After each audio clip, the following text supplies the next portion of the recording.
That's after, I mean. I think we're ready. Okay, cool. Maybe we can hit the got it there.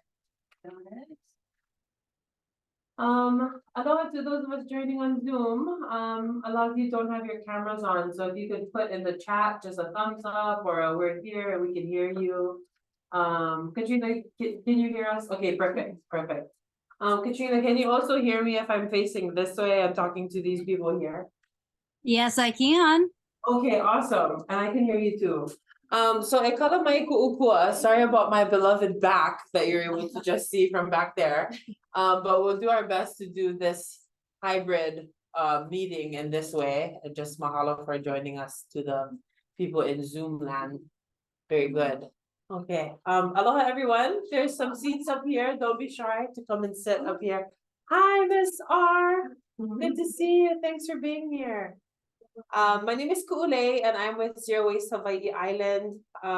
This is carpet, so I feel like we're inside. So I had to take off my shoes, if you're wondering where my shoes are. Love it. But obviously you folks do not need to take off your shoes. Yeah, thank you.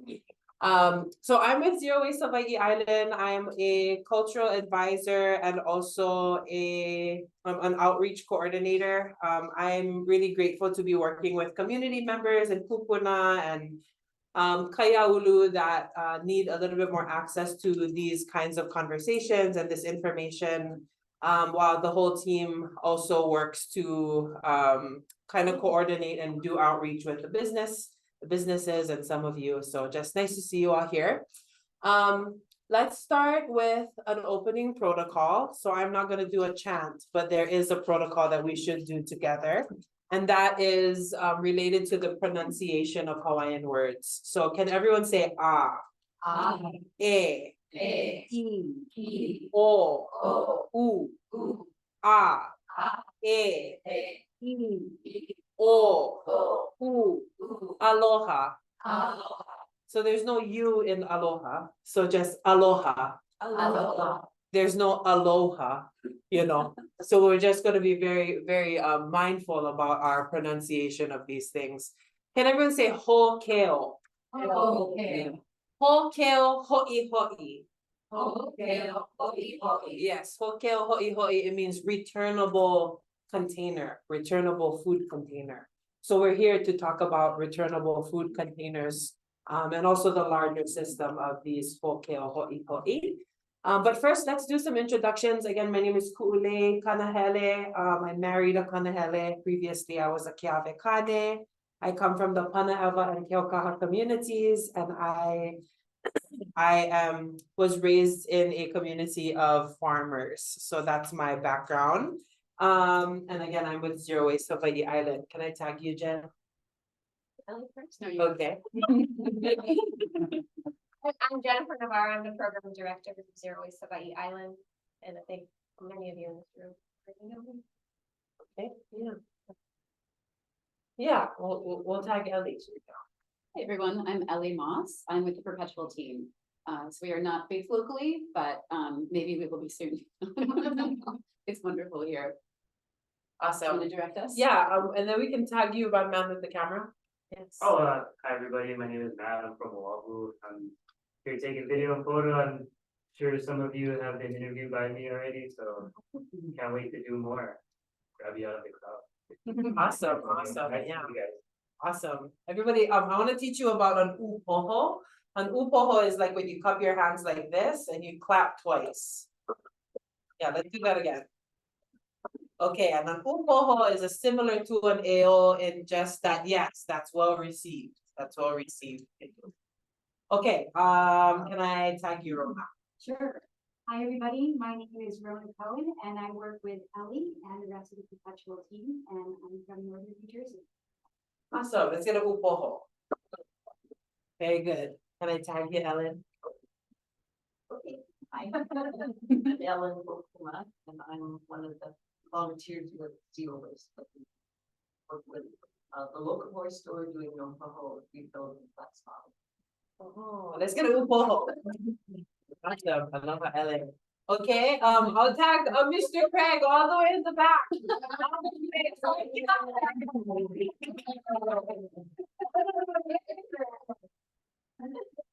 So it's like a whole over Craig with the yes, yes. See that front here for you. And I'm gonna hang on. Okay, we'll take it on to Autumn. Hi everyone, I'm Autumn. And I'm with the Perpetual. Thank you all for being Yeah, we'll go over Autumn. Yes. Dagny? Hi everyone, I'm also with Perpetual, such a pleasure to be here with you. Okay, her name is Dagny, everyone. Dagny.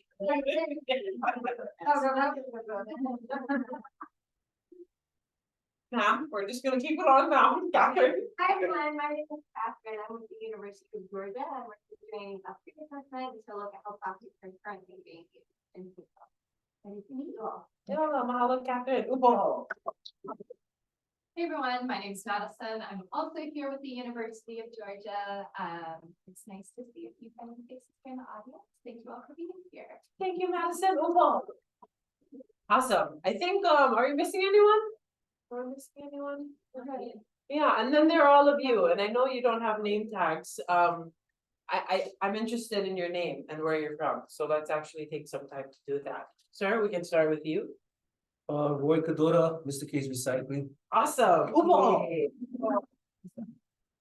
My name is Claire Sia. I'm with Mr. Cage Recycling also. There we are. Yes, Miss R. My name is Tammy Remejo. I'm a Hilo High School teacher. The big job. My name is Ixi Marimo and I'm the president of the Environment Institute of Change Club. Oh, yeah. Good job. Yes. I'm Tantra and I'm with Hilo Baking Fair. Awesome. Aloha. Very good. I'm Malu. I'm a board member of the Downtown Improvement Association and the founder of Abundant Natural Food. Abundance.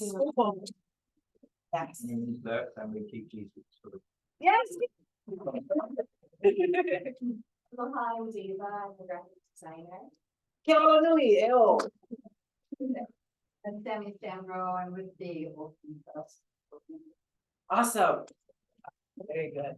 Aloha, my kako. I'm Shannon Maxon, born in Honolulu, grew up in Kona, now live in Puna, and I'm grateful to be serving as legislative assistant for the council member District 21. Eola.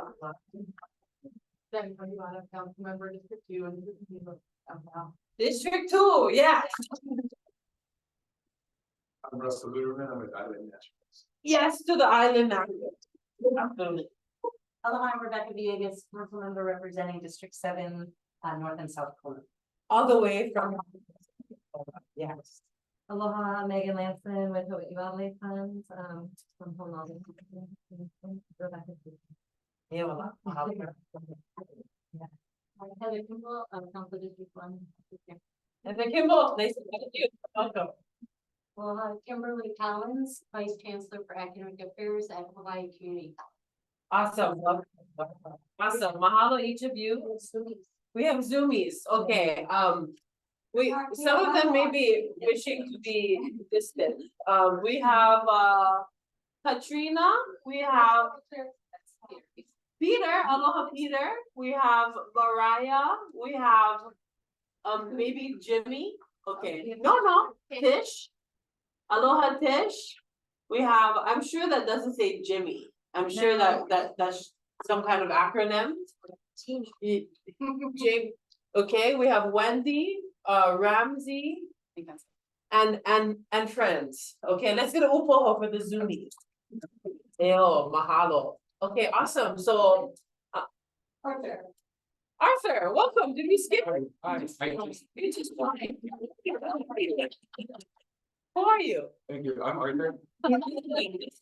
I own the local store with. Oh, that's awesome. Mahalo. Yes, I've been enjoying your coconut water for some time, but I've only enjoyed the bottle for a brief moment before I returned it. Which I did do, yes. So I'm so thankful. Obviously, we have a lot of powerhouse people, a lot of important people who are capable of great change in this space, who have already done so much in service to our community. Mahalo for taking this time to come out and learn about our reusable foodware system. Yeah. I just wanted to know, we have some explanation of who some folks are. Oh, great. Okay. Oh, that's important and significant. Okay. Hello, everyone. Wendy Baez, Legislative Assistant to Holeka Inaba, Council District 8. So thankful to you folks all the way over there. And also Holeka and his mama in La Iopua. Just aloha to you folks. Aloha on the Zoom, we have Ramsey. I imagine that says Mansour. Yes. Director of the maybe County of Hawaii Department of Environmental Management. Yeah. And I'm not Peter. Peter, is this Sur? Yeah. Sur? Sir, DEM Secretary. Awesome. Aloha to you folks. Aloha Jeannie Miskovich here. You got from Mayor Mitroff's office. Happy to be joining. Aloha. Ramsey, I see you're unmuted. Do you have something to share? I just want to thank each one of you for the hard work in securing the grant. And I look forward to solutions that we could use statewide and become a model to everybody else around us. Thank you. Yes, let's spend the money. Mahalo, Ramsey, mahalo. I got on board after they wrote the grant, but I'm happy to be taking credit. Yes, mahalo. Anybody else in the Zoom world have anything to share? Very good, very good. Mahalo, Ramsey, for your, am I saying that correctly? You got it. It's perfectly fine. You got it right. Thank you so much. Okay, let's get an upoho for all of you. So again, there was no chant, but there was a protocol of opening, a protocol of language, a protocol of connection that brings us together, both in our professional capacities, but also this process of introduction brings us home to our skin. So please do feel free to engage in these questions and in these comments, not just as business owners or political representatives, but also as people, as mothers, as brothers, as sisters, you know, as family members. Please bring yourself into this space as we talk about these kinds of solutions. So just welcome and mahalo for engaging in that opening protocol with me. Next slide, please. Zero Waste Hawai'i Island, since I've been a part of the group, we're looking at rebranding. So in our logo, you'll see that we are Hawai'i Island, filled in by the lau kalo or the kalo leaf. That is representative of a particular proverb that has to do with environmental accountability. I just want to mahalo Deva for doing our logo. Let's get a upo for Deva. Yes, mahalo, sister. So this dedication, we can just read this together. This is a dedication of our work, a dedication of this system, but also just a really foundational statement to call us into really what we hope to accomplish with this reusable foodware system. So the work of establishing a system of hokeo hoʻihoʻi or reusable foodware is dedicated to the people and place that is Hawaii. May our habits of reuse call us into our ancestral kuleana or our ancestral responsibility of environmental accountability. May our intentional reduction of waste allow for the regeneration of our landscape and the revitalization of our collective well-being. Can we get a upoho? Awesome. So it's not about the plastic containers, but it is. It's not about the reusable foodware, but it is, you see. So just mahalo for being involved in this work just by being here today. As a note, there is an entire document of these kanawai. Can everyone say kanawai? And kanawai are natural edicts or natural laws that have existed for very many generations. One of those laws are the ki hoʻihoʻi kanawai. Let's say ki hoʻihoʻi. Ki hoʻihoʻi kanawai. Yes, that the ki hoʻihoʻi kanawai talks about the greenery that comes up after a lava flow. That edict says that when allowed the opportunity, land, ocean, and kanaka or humans return to health. It is the law of regeneration. So the word hokeo hoʻihoʻi, it actually means returnable foodware. But we use this, I'm sorry. Yeah, it means returnable foodware, though the translation is meant to be reusable foodware. We use the term ho'i to really focus in on the return, yes, of the actual container. This is a cup, friends.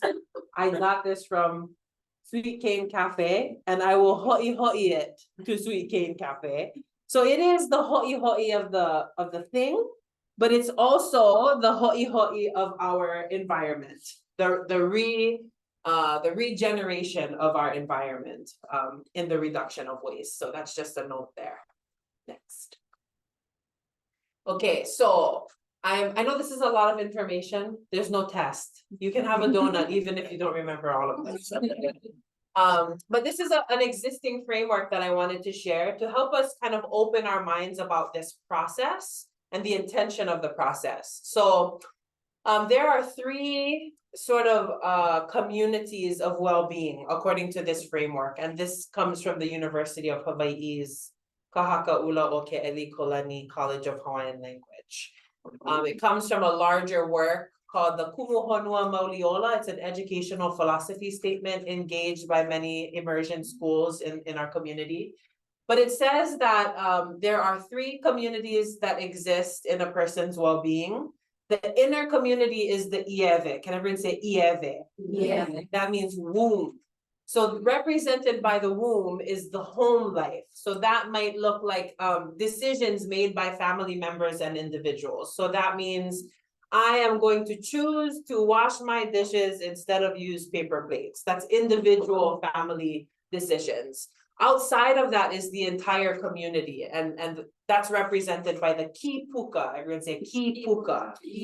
Yeah. So in the community might be some standards that support the family unit and their ability to make aina-based decisions. So in a community where families are encouraged to spend more time with each other, encouraged to return to the process of sitting down at the table and eating together, there's less of a need for plastic things and takeout to go, kinds of containers.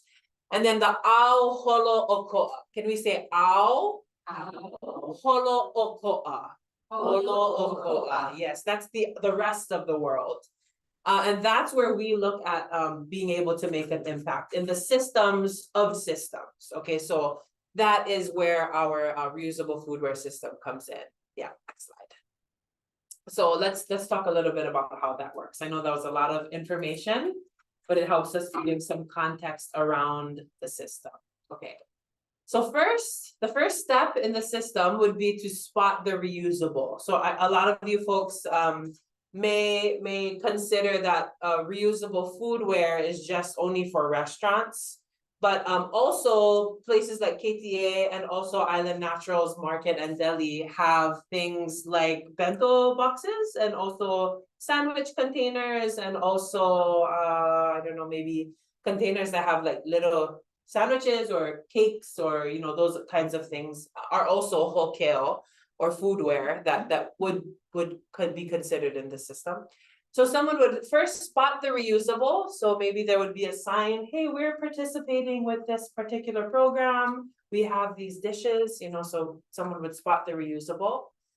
Then they would check out the container. So part of the questions that we're asking the community is like, would you use a QR code or maybe would it be a barcode, or how would you intentionally like to check out your reusable? So that's the next step. The favorite step that I have is to enjoy the food and the drink. Okay, that would be the next step, and that would be at home or in the car or at the park, or in a meeting with a lot of people, and then you just take your thing, over here. Anywhere you go, then you would drop off the container. So we have some examples of return bins. So it's not only just like the laundry basket type style that you just throw it all in. There's some technology that comes along with the return bin that would be able to scan in and return your container. And we'll talk a little bit more about the EPA grant to come in this presentation, but this is what that intends to fund, this infrastructure, the actual, these actual materials of the return bins and such. Lastly, the containers are collected by some awesome dude with a bike and maybe maybe an actual car or vehicle, but they're collected, and already by this time, they're already scanned in. So people have already, you know, it's already recognized that they've returned the bins and the containers, and now they're just headed off to be washed. And so these are commercial dishwashers. There is not one public commercial dishwasher in our entire city, and so it's going to be really great for us to have, as a community, to be able to access this dishwasher once it's established. But so the containers are washed and then redistributed to the awesome spaces that are participating in the program. So this is just a very basic, this is the last step, yeah? Yeah. So this is a very basic description of the system, and a lot of it has not been designed, which is why we're in this step of the process in seeking community engagement. We can go to the next slide. So for those of us who haven't had an opportunity to show up at any of these community engagement opportunities that we've had this week, tomorrow we're having a ku'i and kani session dedicated to Hawaii people to both connect to their own practices as well as be part of the survey type event that we have where we get community feedback. So ku'i is to pound, like ku'i kalo, so to pound poi with a board and stones. It's a very old practice that not a lot of people know how to do. Some people have even the boards and stones and never use them, so we're calling them in to resurrect those from the decoration cabinets that they live in right now. And then we'll also have a few for people who don't have them, but that's happening tomorrow. You're all welcome to come to that. It's at Panaeva Community Center at 1:30. And then we also have an online survey for people to take if they were not able to join us this week. But that's all I have at this part of the spiel. Yeah. Isn't there also something on Saturday? Yes, yeah, we'll be tabling or doing some. East Hawaii Cultural Center. East Hawaii Cultural Center will be on the lanai there. Yes, I don't think we generated a flyer, but yes, that's a public use. What were we gonna say then? That's it. We'll be there. Yeah, we'll be there. Same- Yes. Same thing that we've been doing. That's from 12 to 5 o'clock. So Yeah. it's the same time as the Halloween festival that's Mhm. happening. So we're at these community events, we've done a full circuit. There are like 8 or so stations that ask very specific questions, but we won't be doing the full circuit at the East Hawaii Cultural Center event. So but it is an opportunity for others to learn more. So yeah, that's all I have. Can I get a upoho? That was a lot of Thank you. I think maybe Ellie or Jen. Yeah, okay. Wow. I'm sitting in your seat for now. So now you guys have a little bit of an understanding or better understanding of how the overall system would work. Now we'll dive into a bit more detail on the process that Perpetual is using, not only here in Hilo to design these systems and implement them, but also in several other cities in the US. And so I met Perpetual last July, I believe, we had our first talk story. And we did this mapping and engagement phase already, where we kind of like talked to a bunch of different stakeholders within the community and got a feel and idea for whether or not this is something that Hilo wants. And I think we got a resounding, yes, we want this because we're an island, right? And we make way too much rubbish and we need to find a solution. So we're currently in this design phase. Right now, we're actually doing the community design workshops. Leading up to this, we've been tabling at events and kind of gathering small bits of information from everybody. But as Kool-Aid was sharing, like we're really diving in right now and asking very specific questions that will guide, what types of containers we use, what types of return incentives. The return incentive part is absolutely critical. If we don't keep the containers circulating, we can actually have a less environmentally impactful system than our single-use one. So we really need to dial that part in. They'll be doing a life cycle assessment. So that's also part of like making sure we have a more environmentally beneficial system than our current one. So once we finish that design phase, we're actually gonna take all that data we gather this week That will go into a document, or they'll create a design document that will go out for feedback from the public. And then we'll finalize something. And once we have that in place, we can actually begin the system setup, do like a small soft pre-launch, and then eventually a full launch of the system. And then there are always going to be, feedback that comes in to figure out how do we improve the system over time. And so we're really excited that we have funding to do this. I think if we did. I saw Madison. There are CAP folks that are collecting the data, which I forgot to mention, but they're here. They've collected like lots of data on the litter and different types of packaging we're using. So they're presenting that data, and then they're also doing interviews. And I know they've interviewed many of you in the room here. So that's part of one of the many partnerships that Perpetual has working on this project. So we did get $1.5 million for the critical pieces of infrastructure that we need to do this project. We have money for dishwashing equipment, the return bins around town for people to return the containers, vehicles to transport, and what else? There's the totes, like to carry the containers between locations, the scanning technology, and the tracking system. So as I was saying, we really need to get the containers back, and part of that is this tracking technology. And then we also partnered with Sea Grant, University of Hawaii, to get money to provide technical assistance to not only businesses, but 5 schools and 5 community organizations that are doing like meal programs. So for the elderly or for the unhoused. So we have money in this also for salaries to do the actual, provide the technical assistance, but there's also funding for some of the equipment. So return bins like within a restaurant that aren't tech enabled, actually some like trays and containers for the schools and the organizations and other stuff, the scanners that they would need for checking the containers out. So I think that's the most of it, yeah. There we go. So this is kind of the very rough timeline. I think this is the really idealistic timeline that we hope for, but we kind of recognize that we're probably not going to achieve this, but we're hopeful. So, here we are in the design phase. So I think that one we're on track for. The light blue is kind of like what we might imagine stretching into. Something I didn't mention is we don't have the funding that we have doesn't pay for like the facility to site the dishwashing equipment. And so that's where really that community input comes in, and like, where do we want to site it? Who do we want to have access to this dishwashing equipment?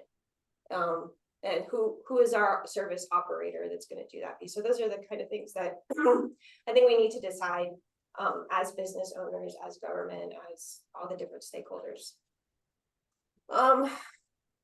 Just for the grants, what we have to accomplish for the Swiffer grant, that's the dishwashing equipment, all the infrastructure, we have 3 years to implement that. And then the P2 grant, which is that for the technical assistance, we have 2 years of funding. So those are our I'm hoping we can get something going. I think we're also thinking about interim solutions. Like I was just talking here to Kimberly, like finding it in my brain. Kimberly about maybe finding an interim solution, a dishwashing equipment that might be here to get us started while it takes us time to site the equipment. Yeah, we can move on. Oh, this is just mine, yeah. Okay. I love public speaking. Yeah, I love it. One thing I should mention in the context of funding is you may have noticed that it doesn't seem to cover the time many of the rest of us were here. And so I did want to mention that Perpetual's funding comes from 4 foundations, 4 philanthropic foundations that are covering our work across all 4 cities. And that includes also funding that we're able to re-grant to our local partner. So the process work is actually not funded by either of the EPA grants. The process work, the design work, the work we've been doing for the last 1.5 years has all been funded by those 4 foundations. So we're super lucky and appreciative of that funding. We're going to have a little bit of discussion pretty soon. We wanted to give you a little bit of a taste of some of the design things that are going to be part of this process. So you've seen things like, and if you came to one of the workshops already, which I know some of you did, you got to answer questions about, do you want it to be stainless steel or plastic or glass? There's some input that we're doing at that level. There's some other design considerations that are not necessarily going to be part of a public design process in the sense of public workshops, but that will definitely be part of a consultation process where we think about different options for how the system will actually function and be governed over time. Why do we need a governance system for something like this? You know, one thing that's interesting about reuse is that it is not, because it's not sort of an existing utility or an existing service that government has been providing, it creates a little bit of there's an open space. You know, there are similar things, you know, certainly if you look at bike share programs, you know, that might be an example of a public-private partnership where the city or the county plays a role, but there's also other entities that play a role.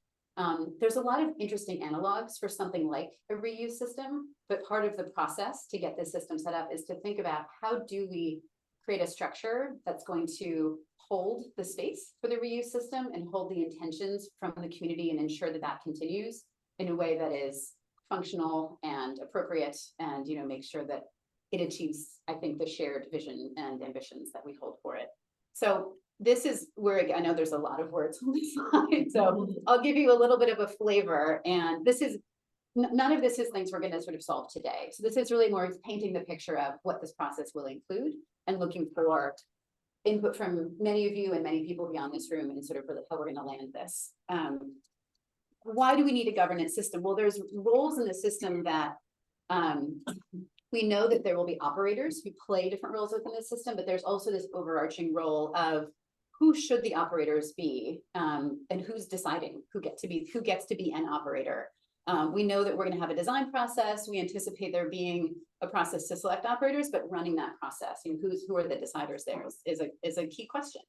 The governance can determine, you know, where infrastructure is owned and where it might be contracted out for operation, or where maybe funds are passed through and there's a contract where the funding is not providing for the procurement of the assets, for example, but providing for a service. So there's different details around owning versus operating that would come through a governance model.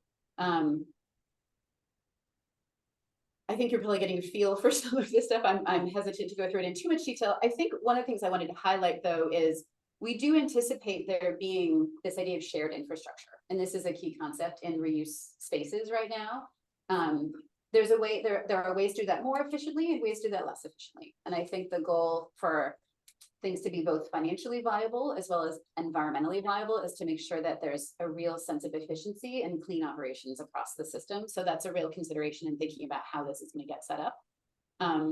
Additionally, we're going to do a lot of work to design the system up front based on community input, but that shouldn't be the end of the community's participation in the system. That's really just the beginning. And so we anticipate there needing to be a mechanism for continually sourcing and reacting to community input to ensure the system is serving the community appropriately and efficiently, and that people are delighted to participate in it. So these are all things that are really important. There's certainly a financial viability aspect of this, ensuring that the system is designed to support itself over time. And we're really good at writing APA grants, as you can tell, but we don't want to rely on that to keep the system going over time. We want there to be revenues in the system that cover the operating costs of the system indefinitely. And that's going to be a really important part of the design.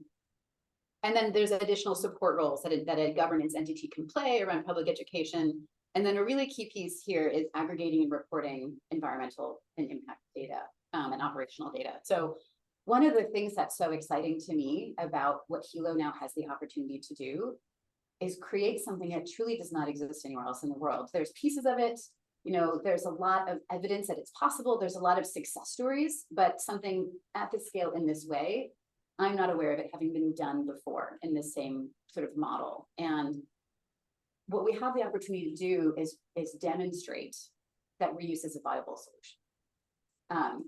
We have a lot of hypotheses about why scale is important and how community involvement is important, but doing this and being able to use data to tell this story could mean that Hilo's model, it's not just the state of Hawaii. I mean, that can become a model for many counties and cities across the world to follow and to see that reuse really does provide a solution. You know, it's not just an interesting idea. There's different ways that the governance can function. Again, not something we're solving today, but just so people, I imagine these are questions folks have. So I wanted to say, this is what we know today, and this is what we know we still have to figure out. So it could be the county, if there were appetite and interest there and capacity. It could be a new nonprofit that's dedicated to being the reuse governance entity. It could be an existing nonprofit that was able to set up the governance mechanism within their existing structure. Other possibilities, it could be some kind of a co-op. You know, that's an interesting idea. There's pros and cons to things like that. And then a perpetual purpose trust has nothing to do with us as Perpetual. So totally, that's not us. I don't know how many of you saw, you know, when Patagonia did their big restructure, this was the structure that they used. The idea of a perpetual purpose trust is it's a holding entity for assets that can only be used for a specific mission aligned purpose. And so it's a way to create some inherent governance to use assets over a period of time for a certain function. And that's as much as I'm going to say about that right now, but you get a flavor of some different options that exist. I'm going to continue. We only have a couple, like maybe 2 more slides. So I'm going to keep going, and then the whole rest of our time is just discussion. So bear with me, and then we're gonna get there. So another question that we imagine folks in this room might have is how can existing organizations, businesses, nonprofits in Hilo and in Hawaii be involved? This is a starter list. This is not an exhaustive list, but just to, again, give you a sense. If we choose to go with an existing entity for governance, then that would be an opportunity for an existing organization in Hilo to play that role. We know that we will need folks to operate this. So again, the county could operate it, but as you know, there could also be the possibility the county opts not to, in which case there would be opportunities for a business or a nonprofit to do the overall reuse system management, which includes providing the checkout technology, managing inventory, enrolling and interfacing with businesses. This is probably also the entity that would collect revenue if this were a private model. And then that would be distributed out based on various agreements. Washing operations will be a really key piece, and then reverse and forward logistics. In some cases, in existing operations today, there are businesses that do all of this. And there are models where it's individual companies that are working together in a collaborative model. So there's no right or wrong answers so far. There's just case studies that we can learn from and think about what makes the most sense here. Because really everything we're doing with this process is not just how could reuse work in general, but how can reuse work in Hilo? Like what is the local context that can really inform success in this place? And then there'll be other things like providing space for different aspects of the system. So I think that might be the last slide. Oh yeah, so we just had a couple discussion questions. I'll just leave these up. I'll make our friends on Zoom visible again. I hid them because it was hard to see. So we're certainly hoping to hear all of your questions, and we collectively will answer as many as we can. These are some questions we have for you. So questions we have for you are things like, as Jennifer mentioned, are there existing locations that come to mind where we think washing equipment would be the perfect fit? And we can provide some detail on how much space do you need? And almost definitely there would need to be some retrofitting of a space around power supply and water in and water out. You know, there's various specifications, but even just brainstorming today, oh, this place or that place could be interesting. From the conversations we've already had, it's possible we think that there could be interest in some kind of a bottle or packaging pooling system. So beyond reusable foodware, could there be a system where we have standardized jars, for example, that can be, you know, checked out, checked back in, and be shared among folks that are producing food locally on the island, or personal care products as well. Something that we have observed is that maybe here more than other places, there's a lot of disposables used for dine-in. So there could be an opportunity to actually have a dish service that's for dine-in dishes as well as for takeout dishes. And then, you know, Jennifer, I think alluded to the idea of having a washing facility is really exciting because I think it feels like a lot of people would be interested in having access to washing.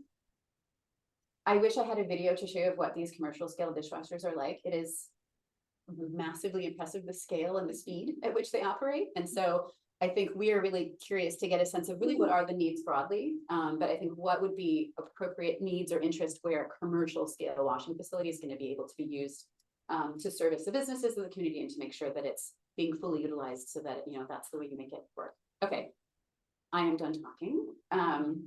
And I'm super excited to have a discussion as well.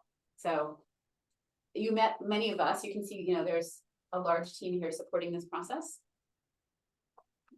I'm gonna make our friends invisible. I think I'll stop sharing actually, then we can see everyone better. Okay. So anyone who's still with us on Zoom, feel free to turn your camera back on so we can see you. I'm sorry, you haven't been able to see us at all. Hi. Questions on Zoom or questions in the room? Thank you.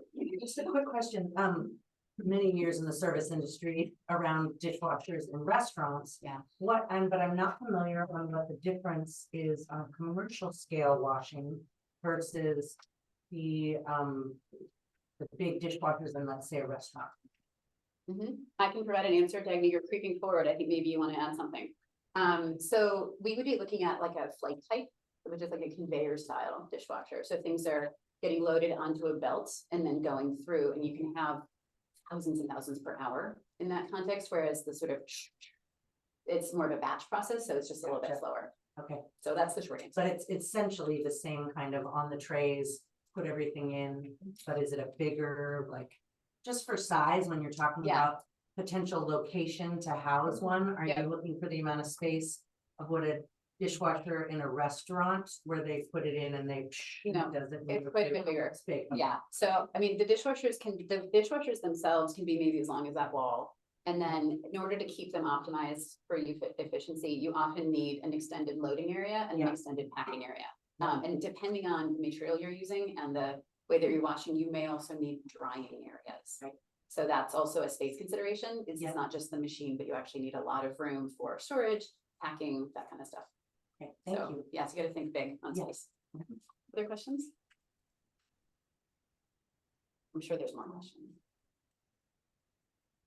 Maybe just another comment. Yeah, then. come on in. When you're talking about location, I think of, you know, on the west side, when ideally there's an opportunity to replicate this model on the west side, you know, within the village, within a space that has got accessibility to a lot of the different, commercial kitchens and restaurants and whatnot, hotel, you know, just in that area. And I would imagine that here in Hilo, it's gonna be somewhere close in this region. Are you looking for something to be more centered in a? So one thing that we know from the life cycle assessment, which I know Jennifer mentioned, and we're super lucky and privileged to have University of Michigan. We have a lot of academic partners. They're really smart. They're good at modeling things. They have a life cycle assessment model that we've been using in all 4 of the cities. And part of what that lets us do is say, okay, what if the average container travels 2 miles? What if it travels 5 miles? What if it travels 50 miles? What if 20% travel this distance? And, you know, so we're able to actually get into a lot of detail, considering all the different aspects of everything from like the local power grid to local fuel, like all of that gets factored in, and we can run different scenario analysis to say, you know, if the dish facility is sited this far out of town, does that still work environmentally, or are we burning too much fuel moving stuff around? So that's something we'll take into account when we look at where things can go. What I will tell you from some of the analysis we've done in Galveston and in Ann Arbor is that you have a little more wiggle room on where to locate the washing facility than you might anticipate. It doesn't have to be 2 miles. Like, you do have a bit of leeway, which is great actually, because facilities that size are probably not available in the heart of downtown in any city. So, Are there any models that have incorporated commercial kitchens within that, just for like an added feature? Because commercial kitchens are hard to find for community to utilize as well. So just wondering. I am not familiar with that. I think often commercial kitchens have washing capacity, and reuse service providers tap into that washing capacity. So yes, but I don't. So I think what could be interesting, and this might not be a phase 1 kind of a thing, Totally. but this idea of a kitchen attached to or near the washing facility could be something to explore. A co-pack facility. Yeah, like for a instance, co-packing. with Okay, gotcha. That's exactly right. So, Thank you. yeah, thank you for your question. Ellen, I know you don't have a question. What do you want to say?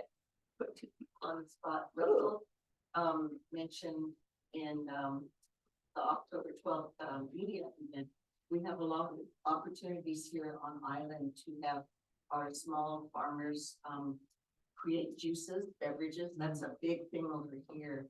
And so why ship in products that have, you know, 90% water? when we could do that kind of thing here.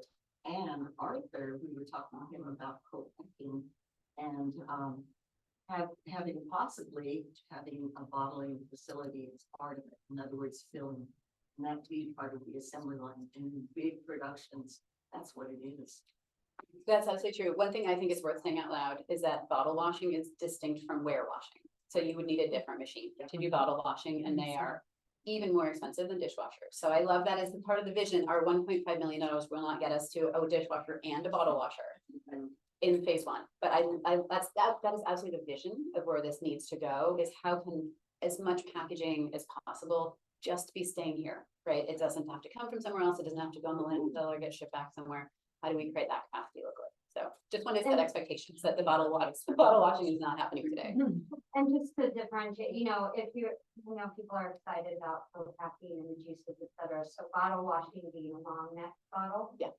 Right, so, I think there are opportunities to be creative about how you're thinking about packaging the juice, et cetera. So open that up to that thought, but definitely anything long neck, anything that's a different ballgame. Let's go to Upoho. That was a lot. I'm just in the back like, wow, it's a lot. This is a lot.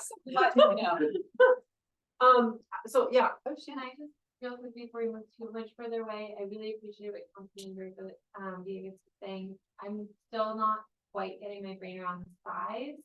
Can we say like a square footage number, especially if we want the idea of expanding into bottle washing or co-packing? It's like what are we really talking about? And you're I've been living in square meters recently. So your biggest, I think that I will say there's one point of information that I would say really affects this answer is the humidity and the dry time in Hilo.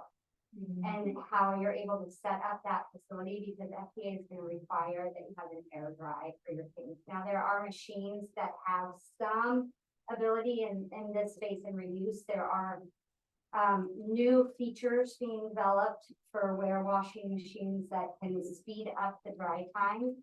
But the storage, in order for you to have dry time, is a big piece of what we're doing. So we're talking in the tens of thousands of square feet in terms of the scale and system of reuse. I think it was also mentioned on there that like truck, you need like for trucks and stuff too. So well, ideally, even they can do that. We're not even talking about parking yet. And I think, ideally we'll at some point probably, we've worked with GIS also at the University of Chicago to do a lot of testing and modeling using GIS on what the best logistics model would be for the system. Oftentimes it's going to end up being a scope and hub model. So you want to minimize the number of large trucks that you're using. So you might look at being able to park, your larger trucks at the wash facility, and maybe there's a secondary location where then that's your hub. You can then send out smaller vehicles to hit different neighborhoods. I think what's gonna be required is understanding our volumes a little bit more here before we decide on that. But yes, ultimately you are talking about that. And then obviously if you're thinking about at some point expanding out to a co-packing facility, then you're gonna double X that because you're gonna need a delivery opportunity for the raw ingredients for whoever's producing whatever's going on. Yeah, that was very helpful. Thank you. And then if I may, just one more quick question, is the amount of noise produced? I'm trying to think of what outputs are we gonna have? Are the machines very loud? Is there a lot of I don't want to be generated? We're not gonna go next to a massage studio. Right. Although that might get benefits. With vibration. Yeah. Either noise pollution or other pollution coming out of this as far as the soap being used. Ideally, you're doing a gray water system. Ultimately, you're gonna want to look at a stable design from the beginning from a water perspective. So gray waters, all of those things. So again, I think the co-pack is like phase 2. And that's another set of conversation and what's happening with compost, material, and where you co-packing, et cetera. But on the wash side, really, you're washing soap and water, gray water system. The power structure, there is specific power, so the power build out is gonna have to be done. I doubt that there's gonna be a pre-existing building or warehouse here, that's probably preset for power. Sorry, Russell, I thought you were ready. So did I understand what you said, that we're now looking at glass reuse at this time, and that's not a phase one thing, glass bottles? No, I think glass could be phase one. Just not, long necked Yeah, beverage bottles. So when you think about bottles, jars, yeah. like are these long? These bottles are a question mark, and we're gonna have to, Yeah, that's the have question. to look. Yeah, I mean, everybody wants to know, is this bottle gonna work? I think that we have to say that we have to, and see. For me, I mean, there's the reuse of food containers, I mean, we all are interested in that. Yeah. But the potential to make more food products here, to me, depends on glass bottle. I mean, it would really be stimulated by glass bottles availability. What Glass size and bottles shape it only? is. Or jars, you mean, Whatever would work, but I think glass is plausible in the system, and there are places that are using glass both for foodware and for co-packing. Monaco, the country of Monaco, actually has a reusable foodware system relying entirely on glass. So it's not out of the question at all. I think this is part of what we want to do during this design process. I think we don't start with every size and shape on day one, because, right, so can we come to some consensus? Can we pull in 2 items that are going to be meant for food production that people are already using, that are going to serve a number of producers at the same time, and start there, and along with our foodware, and then look at different sizes and shapes over time? I think that's how we. What is co-packing? That's a facility where multiple producers of food are able to use the kitchen and the facility to get everything packed into their final, the primary packaging for the food. So if it's kimchi, they pack the kimchi into the jar, label it, it goes out the door at that facility. And it can be a chance for like if maybe today you're a small business owner and you're making all your own stuff, but you would actually like to ask someone else to do it at a larger scale. For example, you can give them all of your recipe and your specifications, and you can sort of contract them to do that for you, and then they make everything and cook it, but to your specifications and pack it, so I would say. So And that's it's a another great opportunity. stepping stone, because it's very expensive to bump up the manufacturing process to scale your product to that next phase, and this kind of gives you some access to a facility. I was wondering about papaya factories. I'm not quite sure what they do, but I know they kind of wash their papaya. So is that part of this process that would happen in a factory kind of setting? Or like a papaya, I mean, maybe at some phase. I wouldn't say papaya washing is gonna go and take off. I don't know Papaya washing station goes here. I think that there's one thing to consider in this conversation in phase one. Sorry. No, the Zoom folks asked that I turn the microphone to the speaker, so I think I just have to stand here. So, there's a regulatory portion of this in which, right, the FDA, your local health department, other regulatory bodies are going to be involved in assuring that we're doing this in a safe and hygienic way. So one thing that we know right now is that, if we are not handling food at the washing facility, we fall under one sort of regulatory landscape. And then once we start handling food, we fall into a different regulatory landscape. And so I think for the initial start and for what's funded here, it makes sense probably to start without food at that particular washing facility.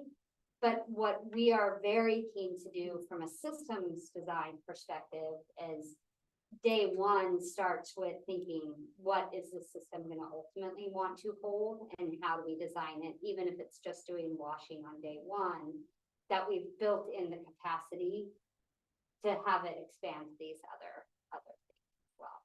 And that goes for the foodware as well. Interoperability, you might have multiple service providers in your system, just depending on what governance decides. And so we really follow a process that allows us to think about all of these different sort of growth pains and necessities over time. How much kind of infrastructure and specific build out do you need in order to this? I mean, could it be started one place and then 5 years later move to another place pretty easily? Or is once we like choose a location, is that kind of it? I mean, do we really need to look at like consider all the possible expansions when we look at the original, identify the original site? I think that comes down in part to, do we find an interim solution like Jennifer was speaking to? You know, if we're gonna spend the money to put in a washing facility, would we like it to be the site location to be, you know, best aligned for this community's long-term growth? That would be nice. Are we gonna get that? Maybe we will, maybe we won't, if we have interim office. I mean, I think we all, like, in our life in general as well, right? We try to plan it out for what we need, and sometimes that's a myth. Right. So can we move washing infrastructure? Yeah, you can move the machine down the line, you can move that, you have to redo the power and do things. I don't think it's like it's the end of the world, but it is a significant spend right now that we'd probably be well advised to kind of try and aim our best for.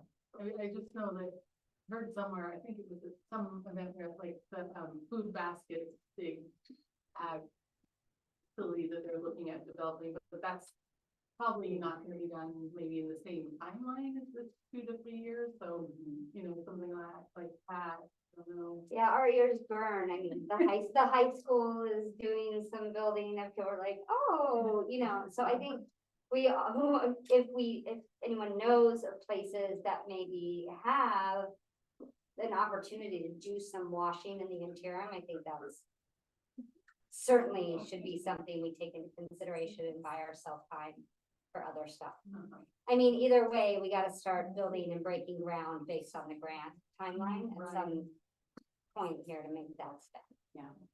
I'm sorry, what was the point of breaking ground?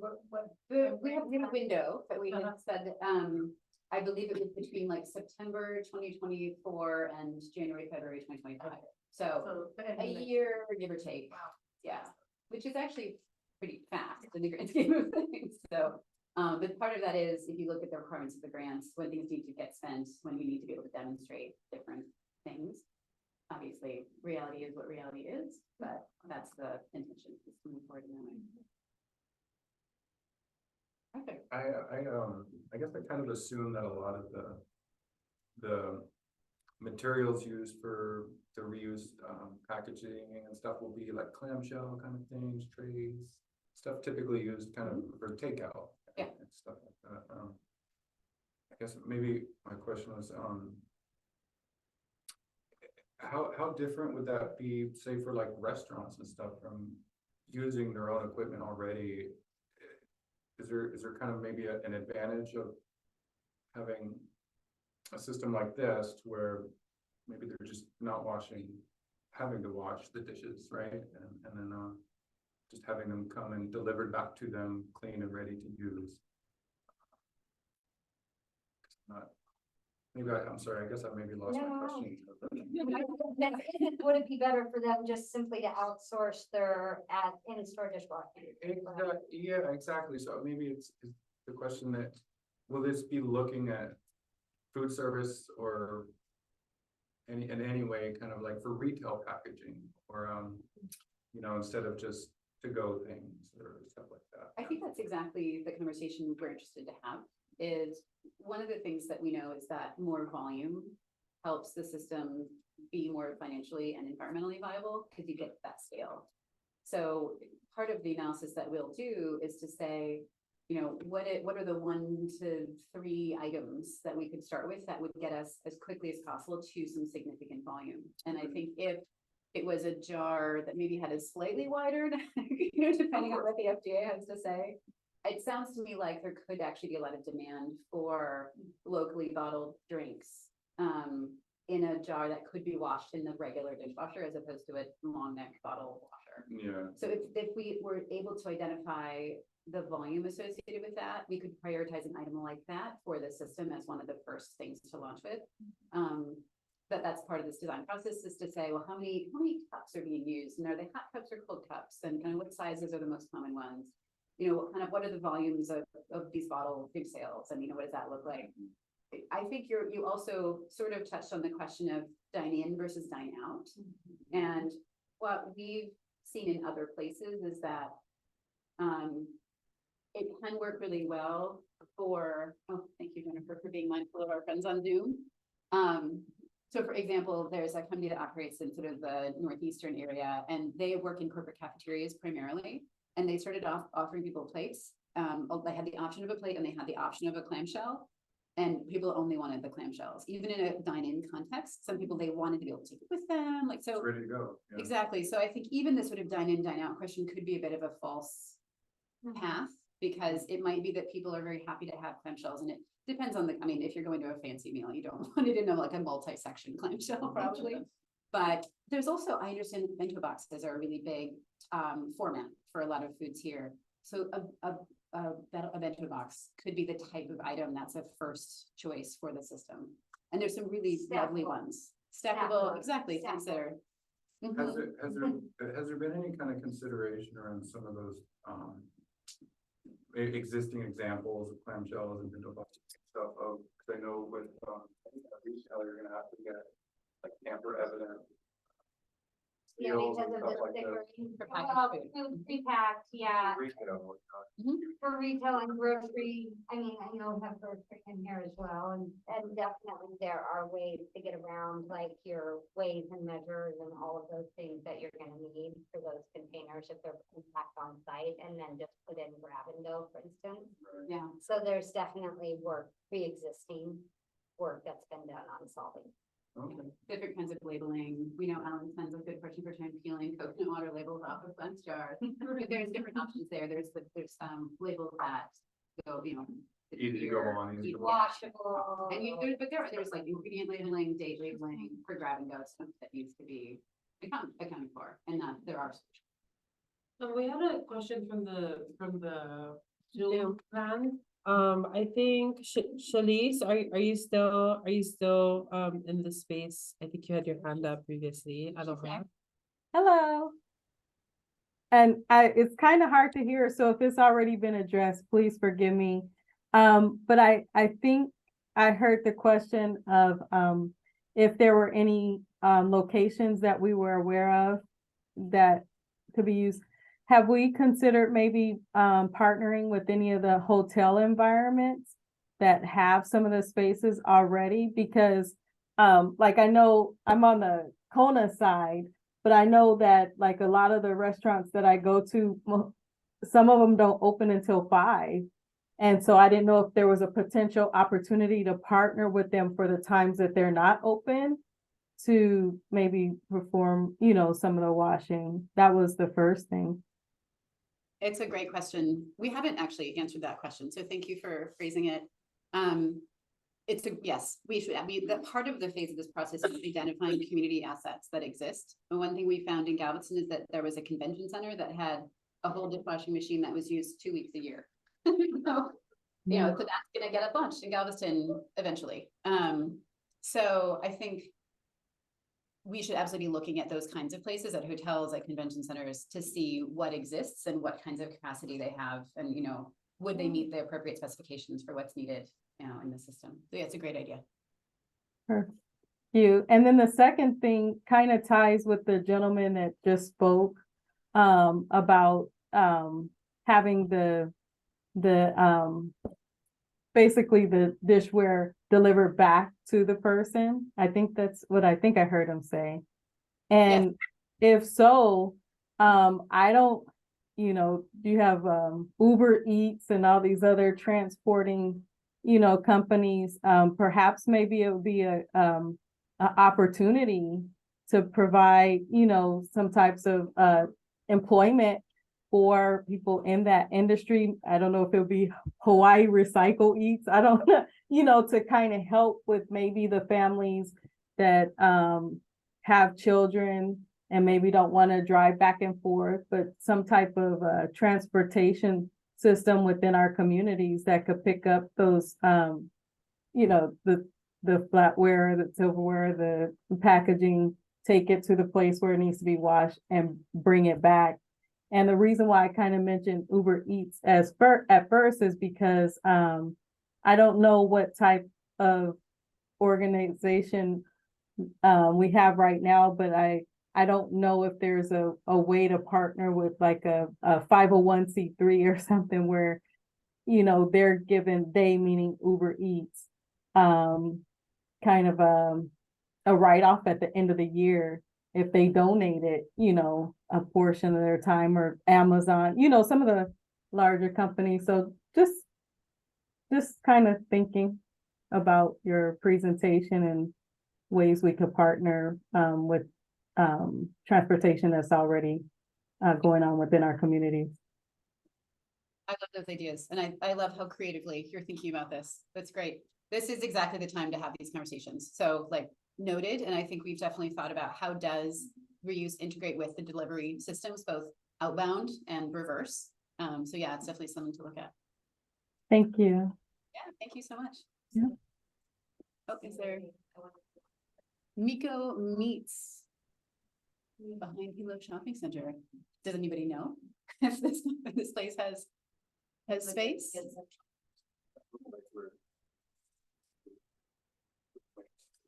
that It's a big facility. It's a very large, a lot of kitchens, different kind of kitchens. Oh, cool. Yeah, we'll definitely have to check it out. Used to be a USDA. Oh, That's interesting. Well, I know it's really warm in here, and we promised to let you go by 4. So we're happy to stick around and chat with everyone. I wanted to raise one question. I think there's a lot to be figured out. And do we want Perpetual and the county and Zero Waste Hawai'i Island to figure these questions out? Or do we want to create some type of advisory council where people can sit from the business community, nonprofits and schools and think about these ways to design the system? Is that something we might be interested in? Because you have created that, right? For Galveston, you have kind of like an advisory council that. It's something that we've been talking about. It doesn't exist yet. Okay. But regardless, I mean, based on the community feedback that we'll get in person from these conversations right now, what we've done in other places, and it can be however this community wants to see it unfold, is to take that information and then plot out an initial system design recommendation. And then that goes around to everybody for whatever say they want to have, or input or thoughts or additions. And that's becomes the process of sort of getting to yes, I think, on the system design. But I don't know, I'm just curious in terms of, I think there's like some intricate questions that we need to figure out as a community on governance and the role the county plays versus system operators. I think there's just a lot that I would like feedback from all of you in this room and people that may not be in this room right now. And do we want to create some kind of advisory council to start thinking about and answering these questions? Yes, I see a lot of nods and yes. Okay. Okay. To me, it sounds like a great idea. I know that I personally don't have the bandwidth to join any kind of councils on the side or anything like that. But I mean, yeah, right out of the gate, I think it's a brilliant idea to have more input, more better. But I think part of what you say is exactly what most of the people who should be on the advisory council say. So I think with that, there's just a practical reality, which is like, how does the work get done, and how does it get done in a way where it is a collective action moving forward that takes folks' input into account, and that is part of how the process is designed. So there's different ways to be involved in the process. We have a newsletter that goes out about every 6 weeks. So if you're not on that and you've written your email address down, you will be on it after this meeting. You can always opt out, but that's a great way to stay involved. It usually has, updates about what are the latest things, what are opportunities to engage. As we get into the real kind of design testing process, we're going to have a very explicit ways to provide feedback on what will work or not work in Hilo. So we will need some of your time, but sort of advisory council level time versus feedback at various points time. And I'm super as we all are here together, the goal is to be as inclusive, transparent, fair, that's sort of what this is about. And we all know that everyone is so busy. And if we wait to do this by committee, we're gonna miss our grant deadlines for sure. So balancing bias for action with that, we might just call you, each of you, at various points and say, I really need to make sure you're okay with these 10 things. And if you are, okay, then so it'll be a mix of asynchronous work on things, responding to drafts, having some conversations, small conversations, big conversations. I'm sure the council will play a role in various ways over time. So it will be a very public process, and we will try to be mindful of what people are realistically able to give while we move towards that process. You want to add anything to that? No, so Okay. if you sign up for the advisory council, by all means. Yeah, not to say you We shouldn't. appreciate it, but also understanding. I think that was a long way of saying understanding people aren't available every week for the design meeting for 2 hours. And we'll get you the information and updates and encourage you to give us feedback in a timely manner. And we will need to ask you for data. So more the most important thing is for the next, month or two, we're going to be really looking for all this data to help inform the design process. So if you can be responsive on that, that's going to really help keep things moving. I saw a hand, Ellen. I was gonna say, it's just nice to have, we have a nice spectrum here. We have council people here, we have business owners. This is really important, I think, and so whatever format it takes later on, your input will be very helpful. Yeah. Yes, you are all involved now. You're signing up for something or not. Wonderful. Any other last question? Yes. And I am really hopeful that with the standing up and soon, hopefully, nominating and hiring the staff for the Office of Sustainability, Climate Equity and Resilience, that there will be that office within county government. We'll have the people to have more capacity.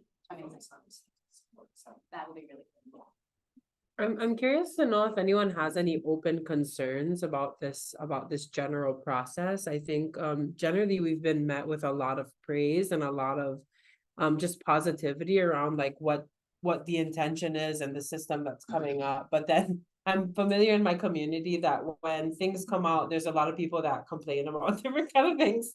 But when the community design process is happening, nobody comes. So so do you folks have any open kind of thoughts about hey, I don't think this is gonna work because of this, or any just kind of general feedback about that? Or when we look at where we might site this facility, I think it's important that it be a neutral place, like community college or something like that. If it was housed in any of our private businesses, it would be less, our other businesses would be less open to taking part. It would feel like it wasn't a balance.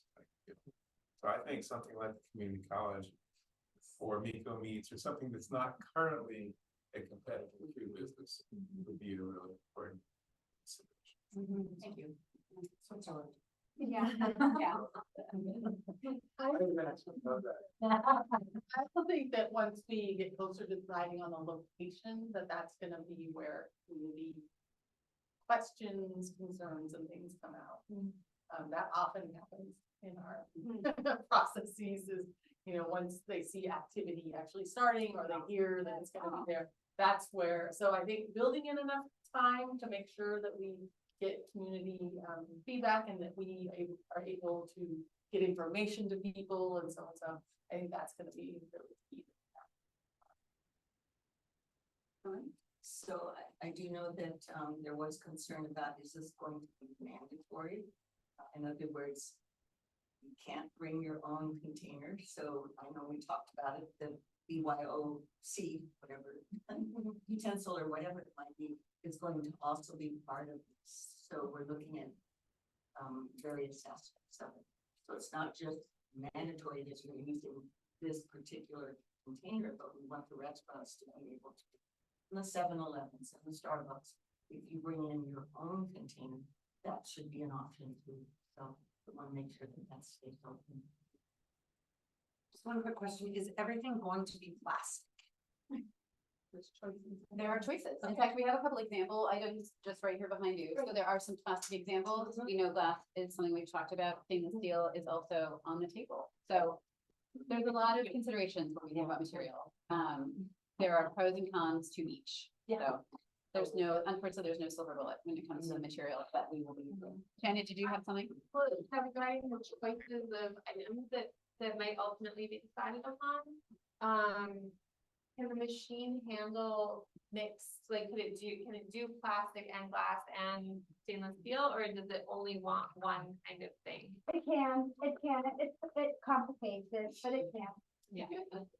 I mean, the mixture of soap versus temperature and all of the things, it has material preferences, but make it work. And again, I think over time, there probably will be interoperability situation that's required. Like it's not necessarily going to be the case, just like with packaging today, that one provider solves everybody. Right. So, yeah. Sorry. Yeah.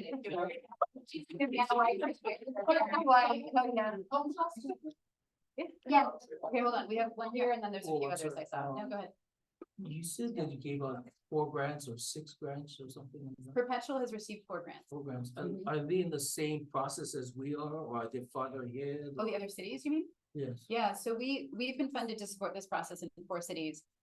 They are Galveston, Texas, Ann Arbor, Michigan, and Savannah, Georgia, and then Hilo, obviously.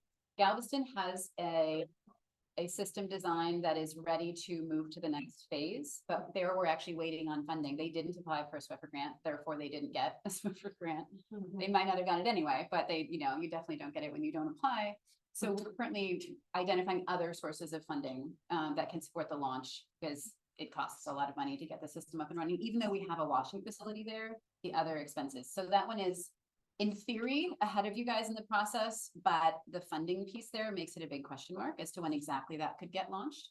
Ann Arbor is kind of somewhere, we did their community workshops in May, so they're a little bit further ahead in that process.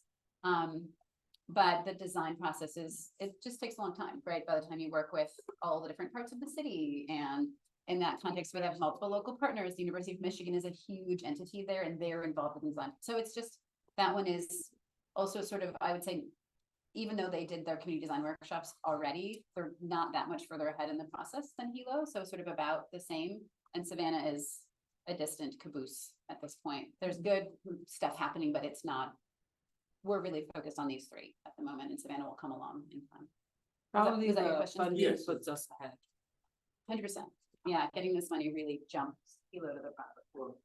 I think one of the biggest questions that a lot of people might have first time is like the whole returning process and making sure that these get returned, and what's the, kind of carrot and stick or whatever there to make sure that we don't lose mass amounts of the reusables.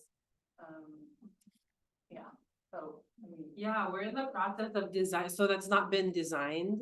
And in a lot of the community, like design workshops, there's that question about like, what would you prefer, an app or a QR code or a scanner? This is an example of one of the reusable, like the potential reusable items. There's a QR code on the bottom that does that. And then there's no kind of like overlip where germs could get under the thing. I just like that. I'm like, I'm gonna keep. And majority of the people that we asked, they're like, well, the people they asked, maybe they're gonna tell them they return. But when I ask them, they're like, I would keep this thing. I wouldn't, so Sorry, go ahead. No, just so the understanding is that like that's part of the design workshop. So would you prefer, for example, one of the questions are similar to, would you prefer a penalty system or a deposit system? For me, I would prefer to pay this much money in advance, and then if I don't, and then I can keep it, or no, I would, wait. No, is that what I said? No. You wanna buy it? No. I don't wanna pay anything at all, unless I return it. That's what I was saying. Unless I don't return it. Yes. You know where I'm going with this. That was, I think, mentioned in the circuit thing, was like the library system. Yeah, like if I don't Maybe return if this borrowed, in 15 days or however many days, then you're gonna charge me for it. But if I want it, then I'm gonna keep it and just charge me, you know what I mean? So- Like that's what. I loved it, so it's a key thing. We have behavioral experts we're working with on this. We've looked at other systems and how they've done it and learned and looked at different return rates. So it's a huge question. It's such a key question of viability for the system. We know there will be losses. We know that people will keep things or lose things. A key aspect from the financial perspective is that when you lose an item, you can't lose money with it. And so if someone keeps an item there, they will pay for it. And then that allows you to purchase another item to replace it. And so, yeah, exactly. Well, and then there's an admitted, like you have to be able to cover the cost of replacing the item, which may not be just purchasing the item, but a little bit of time, shipping and handling. It's not take advantage of it, that idea. The other thing I wanted to mention, and this is more of just a gossipy side note, Dagny mentioned the country of Monaco.